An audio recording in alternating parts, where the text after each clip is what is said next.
Uncle. Ya. Buat apa tu, Uncle? Cuci kereta. Wah. Okey, hari ni Uncle Sam nak cuci kereta. Hari ni Uncle Sam sangat senang dapat apa? Ini siap bekas ini ya.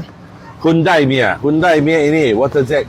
Satu, dia sangat murah. Kedua, dia 1,500 watt. Ketiga, 130 bas. Sangat-sangat kuat. So, hari ni ya, ini Hyundai Mia dia satu, dia waterproof. Okay? So, you nak tengok tak? Tadi ya, biasa orang cuci lantai pun macam ini ya. Kan sudah siap pasang, tengok sini. Oh. Sedang tak? Senang. Tengok, habis cuci aja. Ini kalau kita cuci kereta dekat sini ya. Tengok sini. Okey, kalau kita tak mau, kita tajam. Kuat tak? Kuat. Sangat-sangat kuat lah. Cuci lantai tengok. Wah, kuat tak? Wah, kuat. Okey.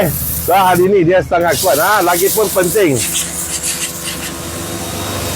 Waterproof. Minat ke? Minat. Kalau minat aja, agak saya tu tag kuning dekat sini. Jangan lupa follow, like, say. Bye-bye. Tengok jauh tak?